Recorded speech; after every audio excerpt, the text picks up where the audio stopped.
My name is Mark O'Keefe. I'm Executive Editor of the Herald-Standard, and I want to welcome you to this editorial board meeting with candidates for Uniontown Area School Board. We have 6 candidates running in the May 21st primary for 4 seats on the board. The candidates are incumbents Bill Gerke and William Rittenhouse Jr., Philip Holt, and Lloyd Williams, and challengers Terry Dawson and Don Magola. All have cross-filed. With us today are candidates Philip Holt, Lloyd Williams, Terry Dawson, and Don Magola. We want to thank the candidates for agreeing to meet with us today. In addition to myself, Carla DiStefano, features editor, is also present as an editorial board member. The candidates will have 3 minutes to give opening and closing statements and 3 minutes to answer questions. Members of the editorial board may ask follow-up questions, and the candidates will have 3 minutes to answer those questions as well. So we'll start out with the opening statements. We'll go by alphabets. I believe that's Mr. Dawson will go first. Okay.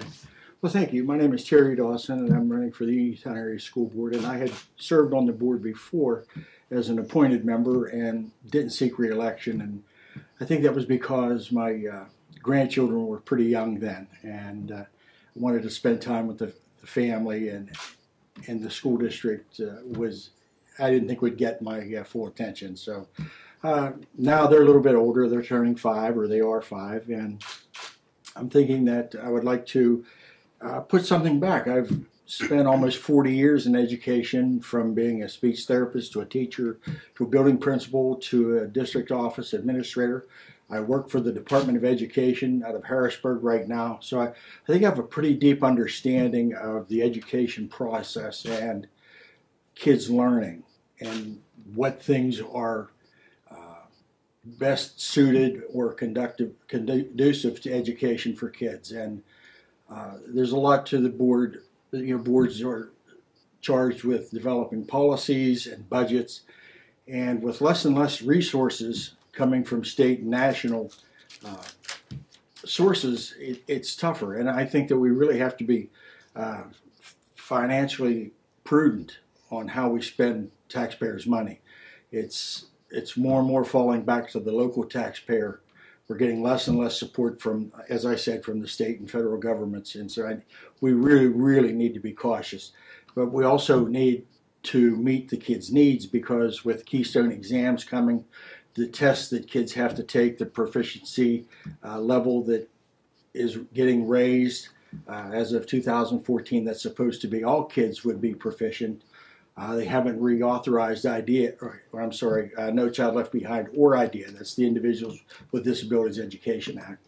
So, and it's a challenge. It's a challenge for school districts. I read the paper and I see that lots of the school districts are having trouble, contracts, expenses. I mean, you have fixed expenses, and with fewer dollars coming in, it's not like, well, we can stay open later or have a sale and try to raise revenue. Our revenue is through the taxpayers, in addition to the limited funds we get. So I think that hopefully we could get a formula from Harrisburg that the school district has nothing to do with, but if the state would redo the formula. 30 seconds. Okay. To help the local taxpayers with somehow, I think that would really benefit. And so I just think we really, really need to be cautious on how we spend the taxpayers' money. Thank you. Okay. Mr. Holt. Yeah, my name is Philip Holt, and I'm from Farmington, Pennsylvania. Now, I've not been in the education field. I've been in business for the last 41 years. We've been running a successful business in the Farmington area. And me and my wife have had kids that all went to high school. Let me move this closer. Yeah, me and my children have all went to Uniontown High School. I graduated from Uniontown High School, so I'm very proud of the Uniontown School District. We went into this situation about 6 years ago. We was in a little bit of bad financial shape. We was in the problem we had was in a budget deficit back then. Now we have a budget surplus, so we're in a lot better financial shape than we were. We did 3 buildings. We haven't raised any taxes, no tax increases. With the way we're going at it, we're watching every penny we spend, and we realize it's the taxpayers' money. A lot of things that we've done differently, a lot of improvements have been made. And I just hope that people look out there and see that we've done a great job. And our team of the school board members today, we work great as a good team. There's not always same agreement. Whenever you're doing anything, there's not 100% agreement, but that's what makes a school board very efficient, because if you always get different opinions, and if we all thought the same, well, it wouldn't be no change. So we've had a lot of changes the last few years, and I think that the way it's going right now, the team's working great. So I just hope we get supported for another 4 years. Thank you. Okay, thank you very much. Mr. Ugola. My name is Don Regola, and I'd first like to thank Mark and also the Herald-Standard for providing me the opportunity to share who I am with the community. So Mark, thank you, and also Herald-Standard, thank you much. So I've been a resident of Fayette County for nearly 40 years of my life, and I currently reside in Manellan Township with my beautiful wife, Angela, who is a graduate of Uniontown Area School District and is currently a teacher at Manellan School within the district. I have 3 wonderful children, 2 of whom are enrolled in the school district right now, and the third one will be enrolled within the next couple of years. I'm a graduate of West Virginia University School of Medicine, their Division of Medical Technology, with a bachelor's degree. I also have several higher education credits in the field of education from California University of Pennsylvania. I was employed at Brownsville General Hospital for nearly 16 years, and I'm currently employed as a hematology product specialist, managing a multi-million-dollar territory with Abbott Laboratories out of Chicago, Illinois. I believe education is our future, and I would like to have the opportunity to be a vital voice in the education of all students in the Uniontown Area School District. Thank you. Okay, Mr. Williams. Again, I would like to thank the Herald-Standard. This is a great opportunity for us to reach out to the public so that they understand what we do and what we're trying to do. I've been married for 18 years to my wife Jody. We live up in Farmington. I have 4 boys, 2 which have graduated from Uniontown, and I have one that's a sophomore at the high school, and I have one that's a 2nd grader at Wharton Elementary School. Currently, I am the only board member that has a child in the school district. Over the last 4 years, we've made great leaps and bounds in the Uniontown School District. In the city of Uniontown, we spent in excess of $53 million to renovate a high school and 2 of our elementary/middle schools at Ben Franklin and Lafayette. And in that time, we haven't raised taxes. I believe it was 5 years ago, we raised taxes 0.8 mils. That was before the spending. We've taken our budget of, our general fund balance was in the red of in excess of $3 million. And today it is in excess of $4 million in the black. Okay, and that includes the $2 million that we lost in stimulus money. So that's in the ballpark of a $9 million turnaround. This is all done within 4 years. So as far as that goes, the financial end of it, I think we're doing great. As far as our PSSA scores, or they're changing now to the Keystones, we're still in the top of the county. Now, I don't believe that that's good enough. I think we need to go beyond the county level, but we are in the top of our county as far as our testing scores. So, I think that our record speaks for itself. And Mr. Holt and I were talking the other day, and there was a matter that we didn't agree on. And I told him, I said, that's okay. I said, it's family. We're allowed to disagree. And that's how I like to look at the board, as we are a family. We are there. We are all there for the same reason, the betterment of the school district and the betterment for our children. And it's okay to disagree within, but we'll get the job done, and we have gotten the job done. Thank you. Okay, thank you very much.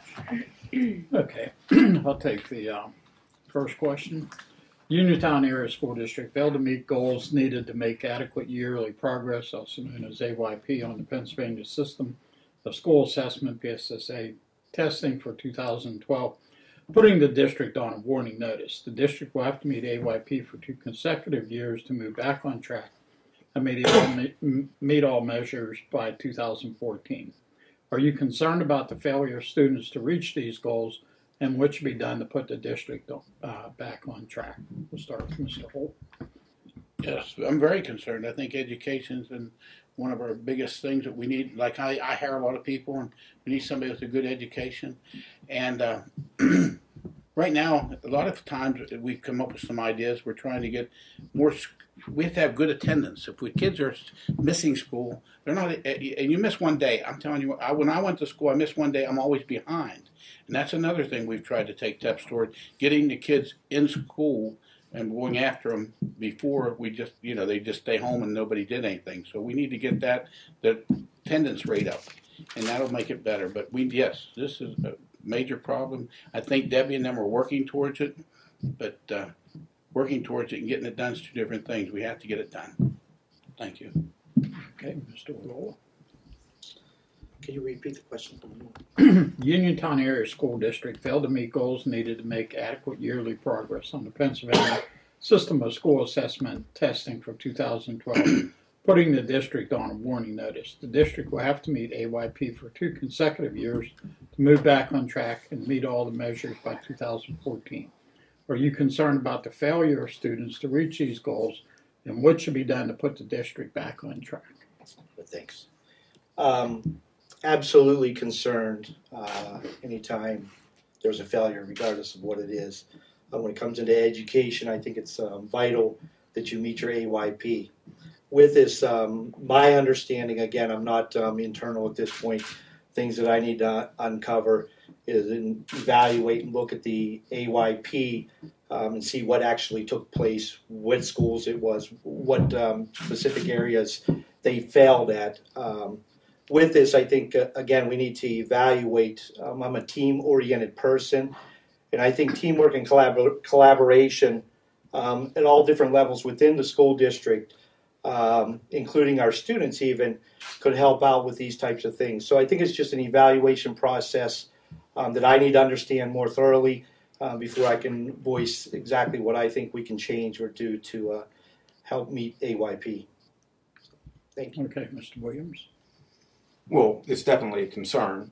When you don't meet your AYP, then you're looking at the possibility of cuts from the state, and no school district wants to go through that. I mean, it's sad to say, but everything is money driven. We have a fine administrative staff down there that work diligently so that our children will reach these goals. But in turn with that, I think that our state sometimes puts demands upon us that are very hard to reach. And that's because if anybody in this room takes a test, we're not going to score the same. Okay? So what they're asking us is, you might have the class of 2012 had a score on their PSSAs, but they want 2013 to do better than them. Now, I'm not going to condemn either one of those classes, but those are all different students. Okay, so no 2 students are going to score the same. This is where the problem is. The state is put us in a position where it's almost like they want you to teach for a test. What I do for a living, there are other people that are out there that do the same thing for a living. We go about what we do in a different way. All of our children are individuals, and I feel that what we're trying to do is we're trying to put them into one mold, and we need individuals in this world. We don't need a bunch of kids that can pass one test. Okay, thank you very much. Mr. Dawson.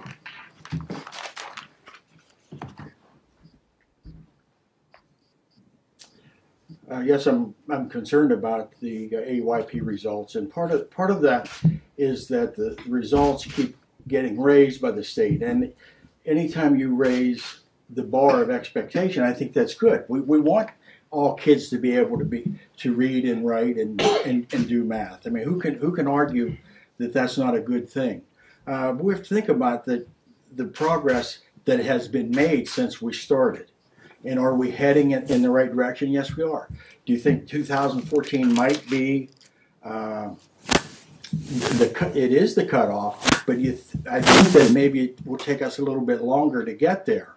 So I think we're doing the right things. And the things that count for testing, attendance, as Mr. Holt has said, and curriculum. If kids aren't in the seats, it's hard for them to achieve. If the curriculum isn't aligned with state standards and what's going to be tested, then you're going to miss the boat. So even though you might have very, very bright kids, but if they're not taught the concepts that are going to be tested, they miss out. So, and then something else is it's called the cut score for what is proficient, because with AYP, you're either advanced, you're proficient, you're basic, or you're below basic. And so we want all kids to be proficient. We're advanced. That would be great. So if you look at the scores throughout the country, Pennsylvania's cut score for being proficient is different than the other states. So it's hard to compare and say, well, Pennsylvania's scores are down because of this. No, they're not. I think that if we look at where we've been since this has started and where we are now, we are heading on the right track. I don't think we have enough time. I think the teachers have gone above and beyond. I think the district people in administration have plugged every resource they can. And I think that the parents that are supporting the district are doing everything they can to help kids get this. So I just think that we're not there yet. And I think to go from wherever we were to everybody's proficient might just take a little bit longer. We certainly can't sit back and say, well, we'll just wait until then. We need to keep at it at the intensity level that we are. Thank you. Carla, you want to take the second question? There's a proposal to change the way the Fayette County CTI operates. Under this proposal, students would spend their final 2 years of school exclusively at the CTI. Do you favor this change? And if so, why? If not, then why not? Okay, we'll start with Mr. Regola. Again, this is a subject that I'm, not real familiar with the internal dynamics of it. And as far as CTI, we're talking about the Career Technical Institute. Mm-hmm. In regards to this, again, the VOTEC is something that I would have to go if I was elected into this position, gain a more thorough understanding before I could voice an opinion that I would really truly believe is the best case scenario for the Uniontown Area School District's students. With that being said, I am a huge advocate and support the programs that the CTI school offers to our students, and would support most of the programs there. So again, I need to have a more thorough understanding of what's being proposed and the dynamics of it before I can voice my opinion on what I would support. Okay, Mr. Williams. Well, I'm fortunate enough that when we put our president in for the Uniontown School Board, that he appointed me to the VOTEC board. So there are 3 representatives from each of the school districts. I am one of those people that think that we need more instruction time out at the VOTECs. If the students would go to the high school their freshman and sophomore years and then spend 2 years at the VOTEC, they would get 33% more classroom time. Now, a lot of the things that they teach at the VOTEC are hands-on. So that's meaning that 33% more, they're doing a hands-on experience for some kind of trade, what have you, out there. That can't ever be a bad thing. Some of the things that the school districts are looking into is what it's going to cost. Is it going to be economically feasible for the school districts to do this? I know that there's going to be some degree of savings on busing. I know that we will have to have a working cafeteria out there now. But all in all, if it is economically feasible, and remember that has to be for 4 school districts. It can't just be for 1. Okay? If it's economically feasible for the districts, I think that it's a great thing that our kids would get 33% more time in the classroom than what they're getting now.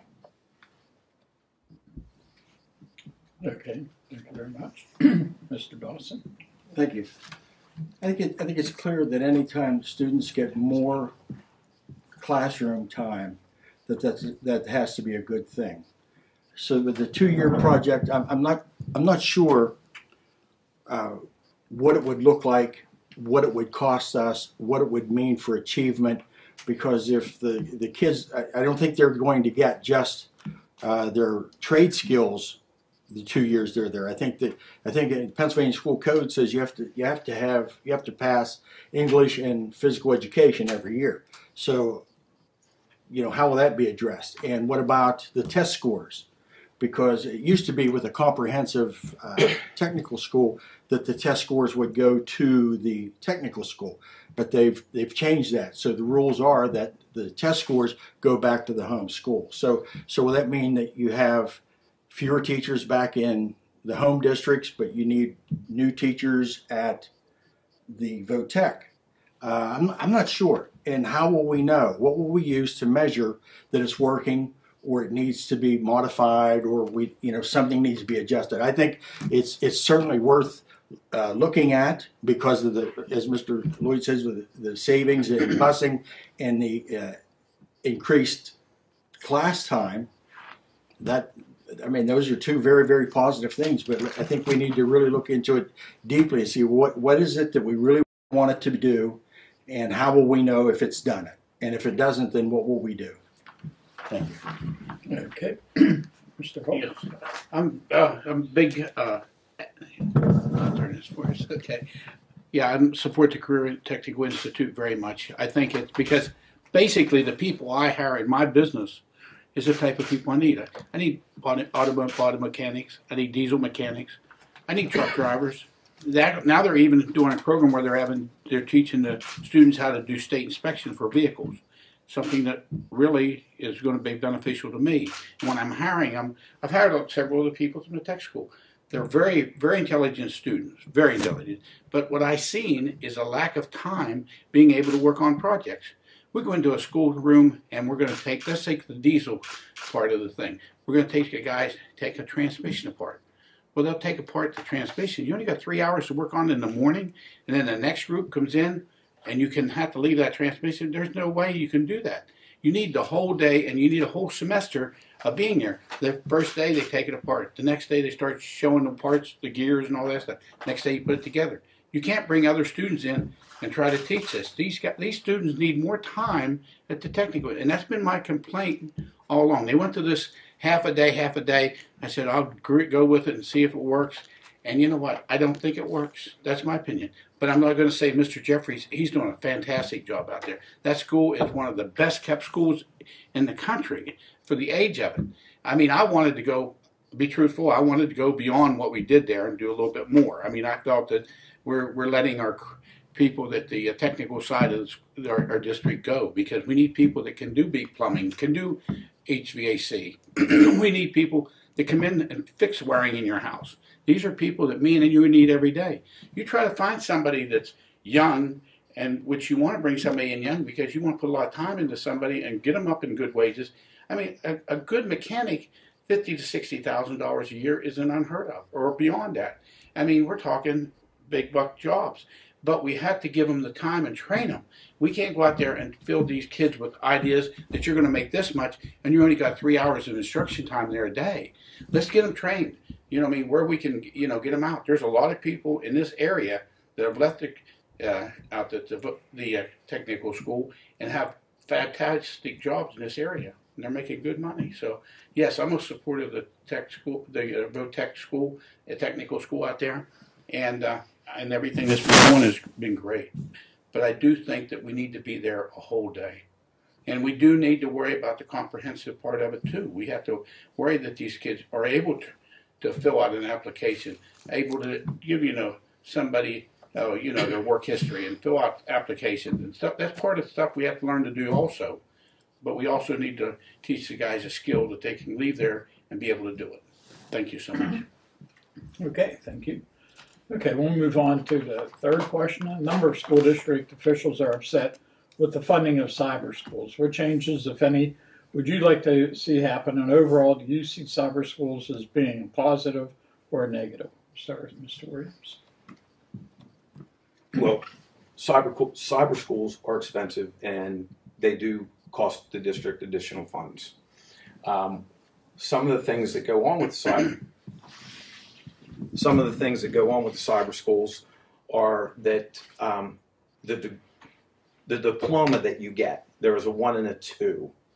Okay, Uniontown has kind of a cyber school of our own, so you can go through this, and you'll end up with a diploma similar to that of the Uniontown School District.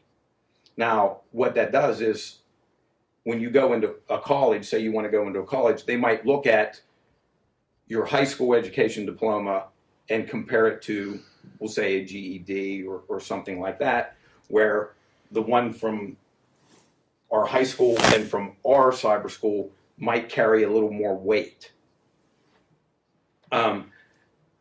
They're here to stay. I mean, it's something we're going to have to deal with.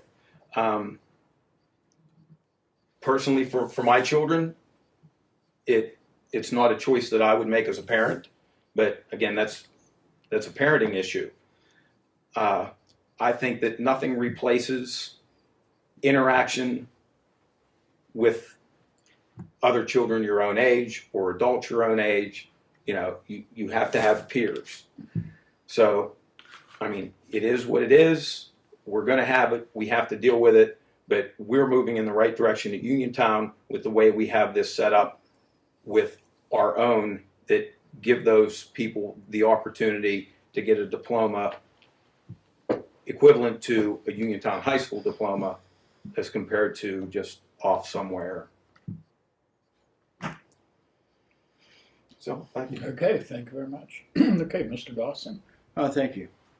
The cyber schools were founded because of the business model that is being inflected on education. So that before, where was the competition? And in business, it's all about competition. And so I think that the cyber schools were started so that the public schools would, parents would have a choice. Either if this was a low achieving school and nearby was a charter school that they could go to that was achieving, so they had a choice. Well, I think that, and the way that's funded is the dollars follow the child. They come to the home school, and then from the home school they're parted out to whatever cyber school the kid goes to. So, so the district doesn't get that money. I mean, it comes in, but then it has to be funneled out to them. So I think what we have to do is follow the business model, and we need to be better at competing with the charter schools and get the kids to come back. How do we do that? Well, with either achievement or the community. What's the buy-in from them instead of kids leaving? Do we know why kids leave? Is it just because there are brick and mortar charter schools and there are cyber charter schools, and so. Do we know why kids leave or they're leaving Uniontown? And I think if we knew that, then maybe that would help us to compete with that and get some of those kids back. So, but I think they were formed as a measure of competition for public schools. I think it's caused some schools to react and become better at teaching kids. How can that be a bad thing? So I think we ought to do that too. We ought to be competitive and be better than the others. Thank you. Okay. Thank you very much. Okay, Mr. Holt. Do I like cyber? No, I do not like them. I think we need to network. We need to have people socializing together. I think whenever you take and you get somebody that's there by themselves all day, the first thing I did when I went to college, first thing he told me, you got to take public speaking. I said, oh my goodness, I don't want to get in front of people and talk, but how are you going to communicate what you're thinking without communication skills? And I think a lot of times by doing this, we're not getting the kids to network together. Let's say at cafeteria time. That was some of the greatest time I ever spent in high school, was the time we got together at lunchtime with other students and was able to communicate our ideas. dormitory life, another great thing. So I know, but it's something. It's like Lloyd says, it's here to stay. I got to agree with it, and we got to probably make it more attractive that we can with our school to bring the kids back in, so we don't drive them away. But for me to like the idea, no. And that's like the home office. I was reading an article the other week in the Wall Street Journal. A lot of people are discouraging the home office idea for their workers. They want to bring them back in where they can meet around the water cooler and where they can communicate with each other, and they come up with better ideas and things grow better. So I just, myself, it's the idea is going to be here to stay. But you want me to answer the question, do I like it? No, I don't. Okay, thank you very much. Carla, you want to take the next question? In light of the Newtown school shootings, do you think your schools have adequate safety measures in place? I'm sorry. I missed Mr. Merkel. There's another one that let you slip away. I could accept out this one if I would like, I got my trusty aid here. I'm trying to be exempt here, so, but are we ready? Yeah. So, anyway, I agree with Mr. Dawson's idea that the cyber schools, the children that are cyber school taught, we need to figure out what we can do to get them back into traditional school. I also agree with Mr. Williams that I don't believe they're going anywhere. It was interesting to me during my petitioning campaign that I come across a cyber student, and my thoughts are looking at this, and it is again my understanding, a very costly venture into the cyber schools is how if we can't get the students back into the traditional schools, how can we foster cyber schools to help? Again, I need a thorough understanding, but it's my understanding right now that when they come at the end of the school year, they're still required to take the same state exams that every other student is, and their scores are incorporated, I believe, into that school district. How do we foster this cyber schools? We can look at it in many different ways, and one way that I was thinking is we have a lot of dropouts. Instead of students dropping out of a traditional school, can we get them to maybe get into a cyber school and actually use it to our advantage, where they say, yes, you know what, we'll finish, we will get whatever diploma or degree it is from the cyber schools, and can possibly, as opposed to being a dropout, maybe be reflected. And it's not necessarily students that are failing to drop out. They drop out for many different reasons, but maybe we can adapt the cyber schools into our dropout or other ways. So. Okay, thank you very much. Okay. Now. Question number 4. In light of the Newtown school shootings, do you think your schools have adequate safety measures in place? Are there any changes you would like to see? Okay, we'll start with Mr. Dawson. I saw the picture of the kids walking on the computer. They were walking with hands on shoulders, and I didn't even see the title of the picture, but I knew that the kids were in real distress. And when I read that, just thinking back when I was a teacher, building principal, I'm thinking, oh my God, how do people go in and go after the most vulnerable people?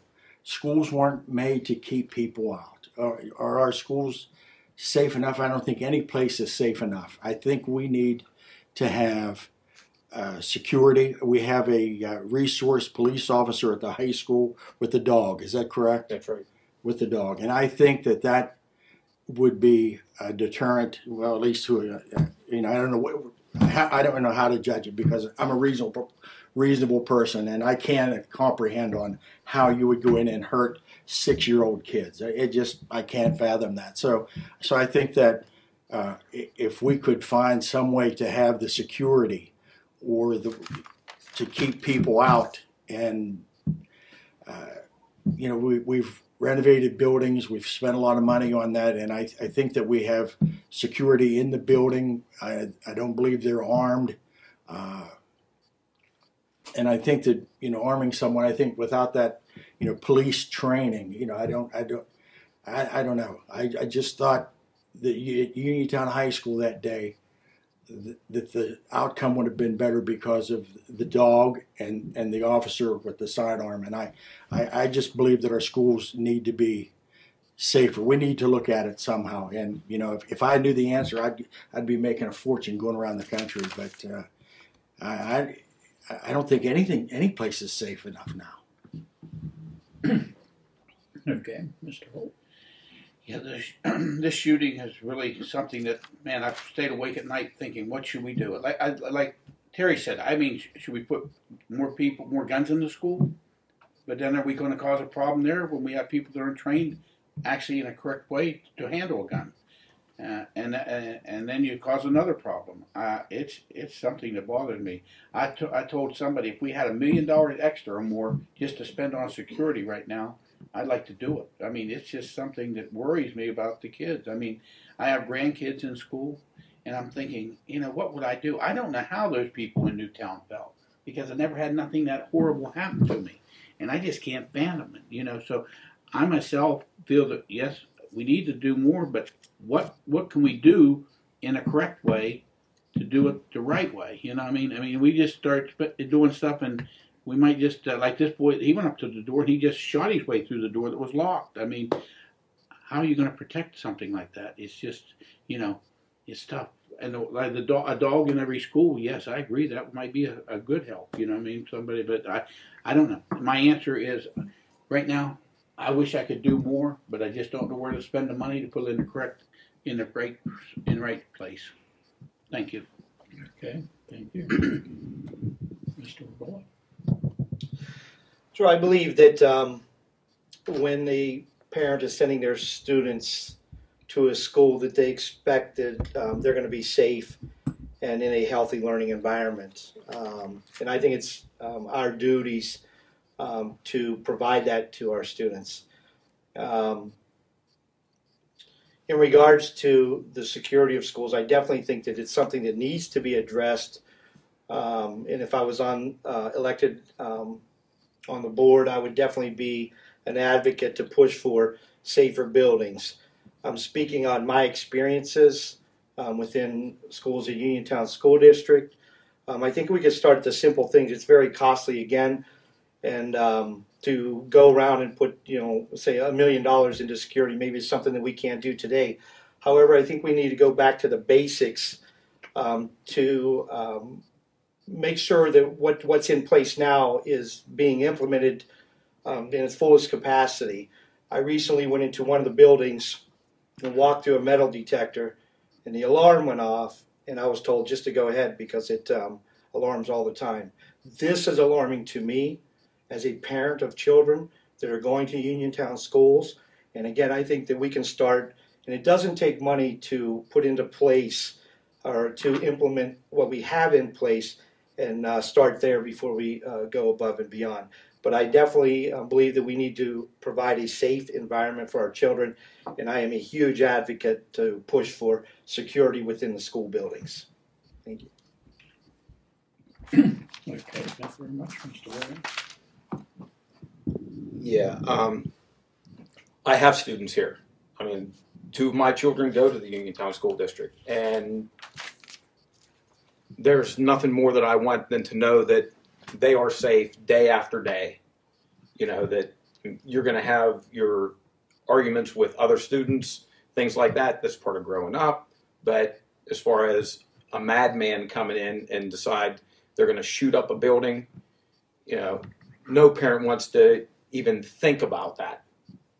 But being on the board, of course, that is something that we have to think about. We've gone extra measures. We've always been proactive with the security of the Uniontown School District instead of reactive. We have numerous metal detectors at our high school. If you went into a Uniontown basketball game this year, you had security stop you and run a wand over you to find out if you were carrying anything that you shouldn't be. As far as more security in that in our buildings, I think that some of our security needs to be better trained at what they do. But I've also run into Chief Jason Cox and talked to him about some of the things that might be available to the school district. And he has some ideas for us. Our safety and security committee is in dire need of a meeting, and we want to hear what he has to say. Again, it would be additional cost. Everything costs. But I think he's found a reasonable way for us to put more police officers in our buildings at a minimal cost. Now, I don't have all the nuts and bolts to it, but he says that he thinks there's a way that he can really help our district with that. I know up on the mountain with the casino coming, they're talking about having a state police substation either on casino grounds or near the casino, which would really help with the mountain schools, putting a state trooper at one of our buildings in a matter of minutes instead of, gee, they're in Manellan Township and now they have to go to Markleysburg. Okay, so that's definitely a plus for us. So even though we're not getting any revenues from the casino, we're going to get added police force on the mountain because of the casino, which will help secure our school district. It's going to cost a lot of money. It's 30 seconds. It's going to cost a lot of money. It's something that we definitely need to look into. We need to take seriously. And I think that if we remain proactive instead of reactive, I think that Uniontown School District will remain one of the safest school districts in this area. Okay, thank you very much. Okay, I'll take the next question. State Representative Tim Mahoney has proposed consolidating school administrations in Fayette County with voters electing one countywide school board. Are you in favor of this change, and can you explain why you're in favor of it or against it? And we'll start with Mr. Holt. I think the people in Fayette County already are opposed to the idea, so to go on. But I think that we need to get together with the other districts and try to communicate better and doing some things together better. Like the VOTEC, I think the districts are getting together and we're trying to discuss how we can do better with having a full day school out there for the students, where they would be there all day. So yes, I think we need to cooperate more. But I think the voters and the people have already said they don't really want the school districts combined. So whatever Mr. Mahoney wants, we might not get. I mean, so we have to do what the people want, and we'll just have to do the same program we're on. Maybe it would save a lot of money. I think it's probably a great idea, but maybe it's way ahead of its time right now, basically. Thank you. Okay, Mr. Bullock. I am always open for change and to look at something with a district or a county-wide school system board. It's something that I would definitely be open to look at. And again, I would have to weigh out all the positives and negatives before I would say that I fully support a county-wide system. However, again, with a lot of the mandates that are coming down from the state levels, the financial burdens that's put on school districts across the state, I don't think it's unrealistic to take a serious look into countywide school systems. Again, I'm not well versed on everything in regards to what's proposed out there, but I'm definitely open to looking at it. And if it's something that's feasible, definitely you may support it in the long run. But again, right now I would say that I can't say yes or no to that system, but I'm definitely open to look at it.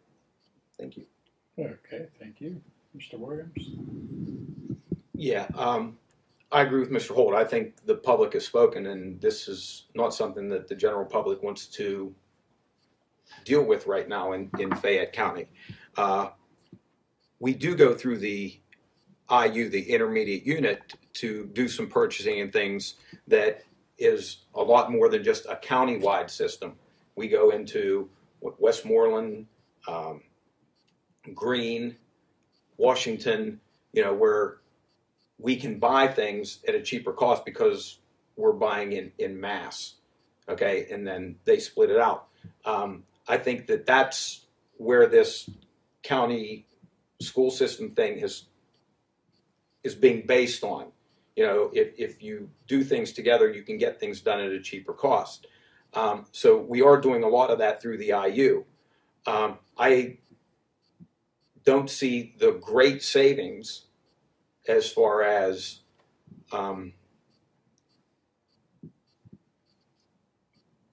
additional things that we could purchase or things that we could do as far as like transportation and things like that. Might give us a little bit of leverage with a busing company, but I always think competition is a good thing.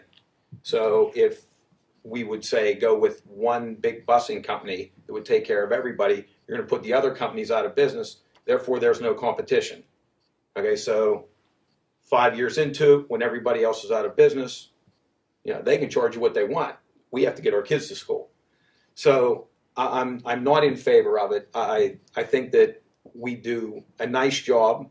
I think we look at all of our options as far as saving money by buying with groups such as the IU, and I think that the public voiced their opinion. They don't want a county-wide school system.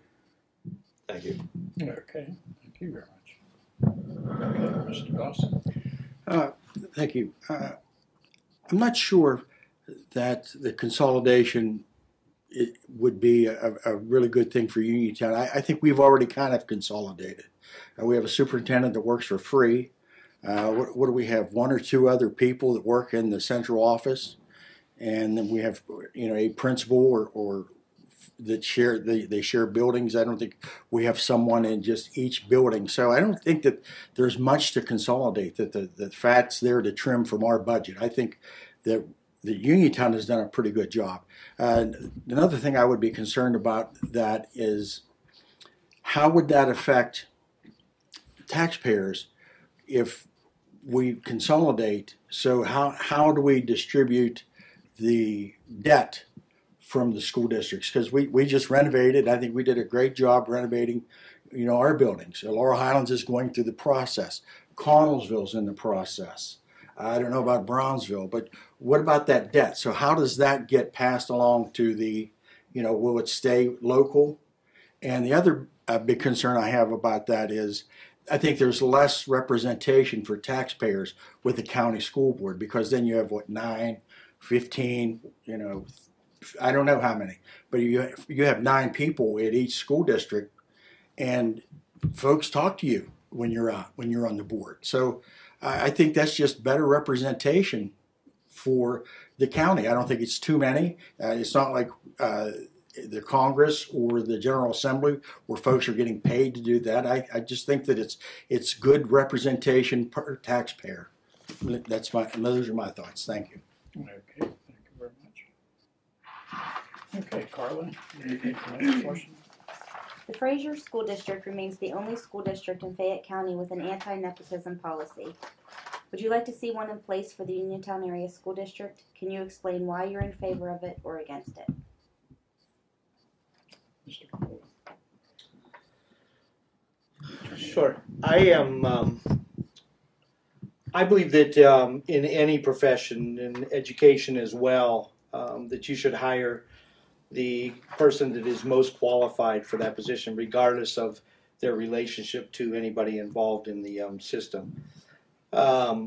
With that being said, I also believe that there are ways that you can circumvent just putting somebody in that is related to someone by adopting a system such as possibly a point system where they're weighed and you can narrow it down to a certain number of candidates based on a point system. So again, hiring the most qualified individual is of utmost importance, and if it ends up being somebody that's related, I believe that position should be given the same opportunity that anybody else is out there. But I'm open to look at Uniontown's hiring policies, and at that point, then I would verse, my ideas and hopefully go from there. So, thank you. Okay, Mr. Williams.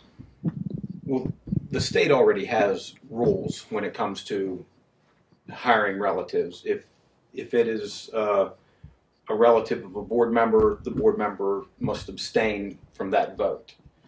Not that we've had a lot of hires in the past few years, But when we were doing some hiring, I think it goes back, 10 years. We've hired 3 people that had some kind of ties to the board in 10 years. So I think that our administrative people are doing a great job with their interviews.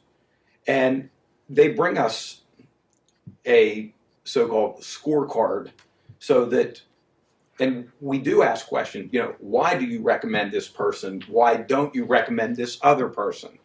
And I think that they do a great job. And with the way the hires have gone in Uniontown for, I know, the 7 years and 3 months that I've been on the board, that it's really not it's a non-issue. I feel that we hire the best that there is that apply for the jobs. I feel that our administrative task does a fantastic job of, recommending who they feel are the best. And as far as our teachers go in this district, I will put Uniontown School District employees up against anybody in the state, let alone the county. I think we have an amazing staff. Okay? And so the nepotism thing, I truly feel is a non-issue at Uniontown. Thank you. Okay, thank you very much. Mr. Dawson. Thank you. If nepotism, if the policy means just because someone is related they couldn't be interviewed, I wouldn't be in favor of that. I don't think someone should be excluded just because. As just the opposite is true. They shouldn't get the job just because they have the right last name or something. But I believe that the policy should include full disclosure. If someone is related, they should stand up and say, the board member should say, yes, I'm related to. As Mr. Lloyd said, there are rules. The state has rules. But I don't know how far down the relationship has to be before the rule stops. So, according to the Bible, we're all related. So that couldn't be.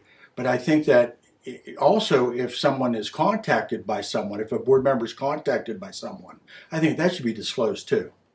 And I think that the Uniontown kids learn as probably more a year than most districts. You look at where maybe the Mount Lebanon kids start at when they come in the door. How much do they learn a year? I think the Uniontown kids learn an incredible amount. Just from my experience with my niece, my wife is a former teacher, and my kids went to Uniontown, and they all graduated from college. I believe that they really get a good education. So I don't think that there are people that have been hired just because of their name. And folks, just because of the name, shouldn't be excluded. But then we should make full disclosure. It should be transparent. There should be no cards held back. Thank you very much. Mr. I hate to say it, I don't want to see somebody penalized because they're related to me. They can't help it. We have to look at the best qualified people for the job. I don't care if they're from this district, from that other district, and I can't go along with that we just hire from Uniontown School District. There's some good qualified people outside of Uniontown District. There's some people in Laurel Island, Connellsville, Fraser, wherever they're at. I want the best for our students. Right now, it's a tough world out there, and if they don't get a good education, I had some of the finest teachers in the world when I went to Lafayette. People I'll never forget. They still have a profound effect on me. Mr. Fee, for example, was a great teacher I had there. I'll never forget him. He got me motivated into science projects and things like that. So it's hard to replace somebody like that. And, we need to get the best teachers. There's no way I'm going to, if somebody's related to you, then I'm going to vote again. I'm going to vote for them. If they're the best, let's get the best. We want the best. I can't see this idea of going over somebody that's the best because they're related to us. No. Thank you. Okay, thank you very much. Okay, this will be the final question. Governor Corbett has made a number of funding cuts for school districts across the state. How do you think the cuts have affected the Uniontown Area School Districts, and are there programs being cut that you would like to see brought back? We'll start with Mr. Williams. Well, it hurts. If you walk into your house and your spouse meets you at the dinner table and says, honey, I just lost my job. Well, it hurts, and it hurts us too. I mean, there are some programs that were cut, and not even cut out completely, but we have toned back some extracurricular things. And that, it hurts me, okay, because I think that a lot of those programs are as much a part of the education as sitting in a classroom. We have to teach our children how to work in a group, how, be part of a team. You have one goal. I mean, and some of those things are the things that we had to cut. The meat and potatoes of our education, the English classes, the foreign languages, art, sciences, histories, all that, those have all stayed intact. So, we're giving them the best education that we can, and it be economically feasible. If the state wants to throw more money at us, by all means, we would love to accept it. And I think that we could add some of the things that some of the wealthier school districts have that would help our students be more well-rounded adults when they leave us and ready to be what's the word I'm looking for? A productive citizen when they leave those school or our high school and are out in the real world. Thank you. Okay, Mr. Dawson. Yes, the cuts, and particularly the community block grants that the district used for after-school tutoring. And we didn't make AYP. Well, we didn't make the adequate yearly progress because our kids didn't achieve high enough. Well, the standards went up, and also the tutoring, the extra programs that we had in place to help the kids that needed it was taken away. So that really hurt us. That really cut us to the core. You expect us to do better, and I think the teachers are doing as much as they can do, and I believe the parents generally are in it wholeheartedly. But whenever you take away those things that we used to help kids that needed it, and now it's not there for them, what do you do? So I think we really need the community block grant put back in so that we can have the tutoring to help the kids so that they can be proficient and meet the state requirements. Thank you. Okay, thank you very much. Mr. Holt. Yeah, it's been a very difficult time. We've, the funding's been cut back. I agree that you give somebody $100 and then next week you only give them $80, tell them to go buy the same amount of groceries. You can't do it. We can't do the same for our students as we were before. We're not giving them the type of education. They're not getting the help, the tutoring, and everything else on the side. So yes, that's one thing to help hurt our test scores. But we have to look at the things that we've done the last few years. We actually got through this without. We'd have talk back and forth, but we have a family. Somebody's teaching. And we were able to get through this without laying no teachers off. That's a great achievement by Dr. Macheski. He did it, and we had nobody that was laid off. That means a lot. You didn't have your wife come home and say, "Hey, I lost my job today," or somebody else, like you said.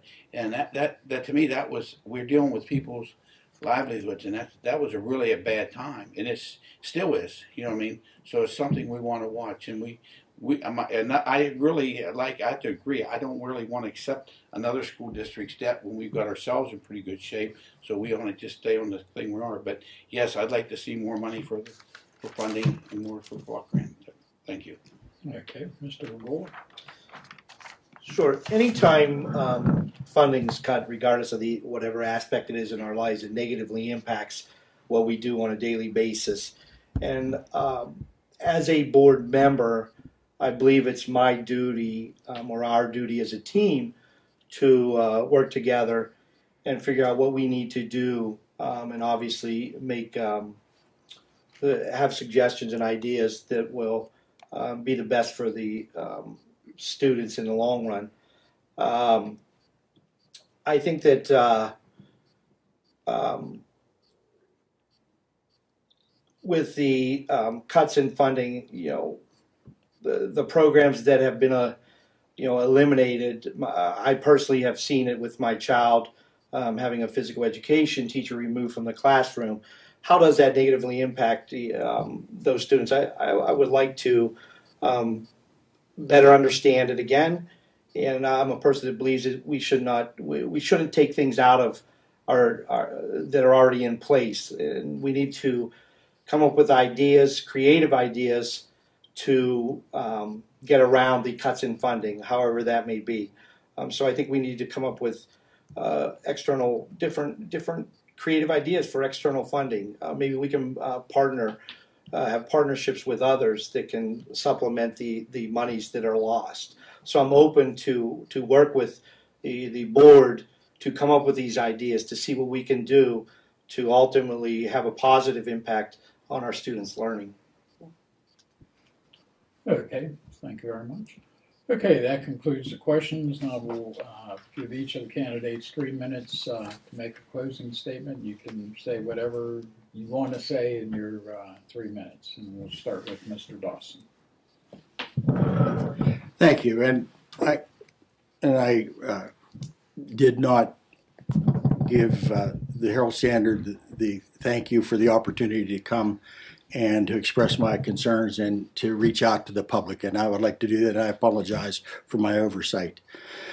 I would hope that I could get your support. I think that Uniontown School District, I think there are some things that we need to look at.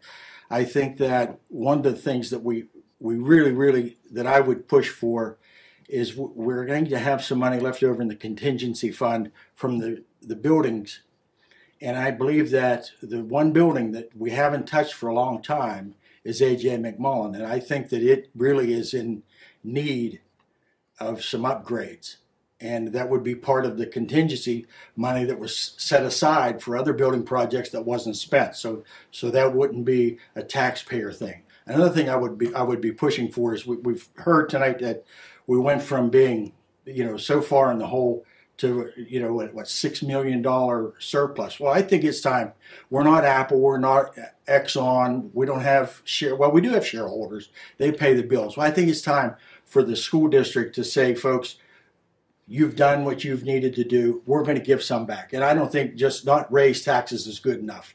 I think we have to look at rolling back the millage and giving the taxpayers a break, because I think they've come through tough times, and I think that we're financially in pretty good shape, and I think that we're smart about how we spend money. I think it's time to give them some money back, and I don't think it will cost our kids, that it will educationally bankrupt them or anything like that. I just think the taxpayers deserve a break, and I think we're at the point where we could do that. Thank you. Okay, thank you very much. Mr. Fulton. Okay, when we started the building projects, like he said, we watched these projects real good. We had a guy that was internally, Rob Smalley. We put him in projects that were building projects, and he was on top of everything. The last time we did building projects, we got a lot of equipment that was only warranted for 1 year. 1 year, that's ridiculous. Most of the stuff we got now, Rob did his homework. We got 5 years warranty on most of our air conditioning, all of our generators and stuff we bought. So we got a lot of nice warranty. And another thing we didn't do before, change orders. The lowest guy on the block that does a bid for you, pretty soon with all the change orders he does, he becomes the most expensive person we have doing these projects. And it kills us. And then he come to us with change orders, we just say no. And we had 2 of our buildings done, and they had very low change order. Mascon up at Ben Franklin, and what's the other one up at Lafayette? I can't remember. Yeah, but they did awesome. Was. But we had a lot of change orders at the high school.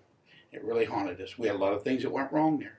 Nothing that we could control. When you're taking the lowest bidder, we had no control. We knew how bad a financial shape we was in. We'd done a Dudbred Street report on the guy. We knew that we weren't getting the most for our money there. You know what I mean? but we had to go with him. So yes, we had a lot of project problems, but we did watch over it, and we actually, he's not talking about the money we saved for the school. We also saved money on these projects that we have other money. And like he said, AJ, I agree. We got dishwashers up there that needs fixed. We have a lot of stuff that needs done. We have one at Wharton School that needs a roof fixed on it. It's not that I've not been on top of knowing where everything's at that needs done, because that's what they did. They put me in buildings and grounds again. And I know that we have projects there that needs done, and we have a lot of things that needs fixed.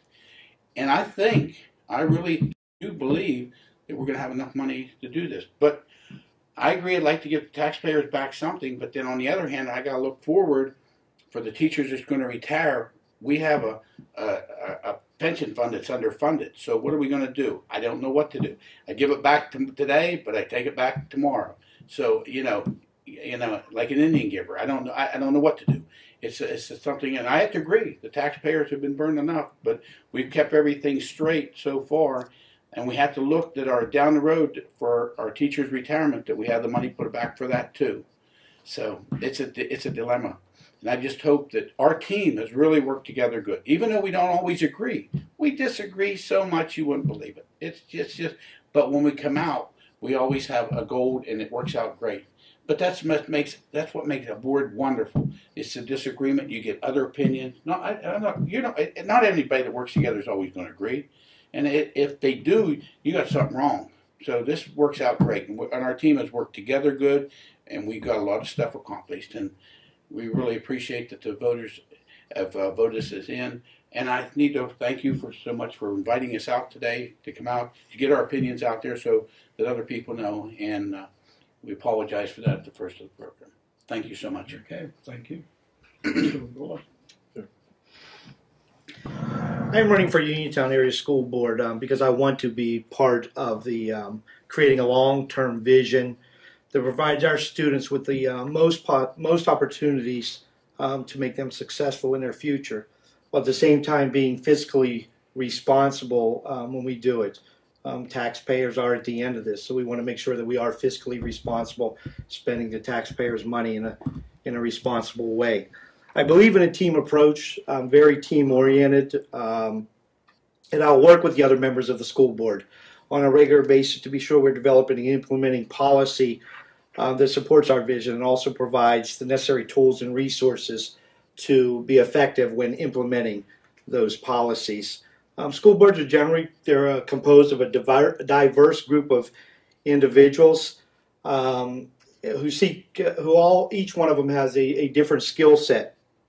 It involves different, but at the same time complementary parts that make up the team that I'm seeking to be part of. So when I'm in there, I'm willing to work with each and every one of you if we're all so lucky as to be elected on there. The contributions from the different backgrounds, skill sets, and also the personalities of individuals can offer ideas for a very similar group of people out there may not come up with those same ideas. So each one of us being diverse individuals will bring different ideas abreast, and we can work as a team there. So, but I want to work to make sure that our school board has a very common goal.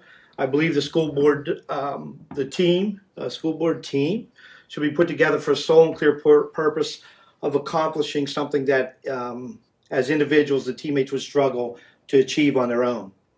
The goal should be to reassure that every student in the Uniontown Area School District will be provided the best education possible to prepare them for their future beyond high school, whether that be going into the job market or if it's for continuing higher education.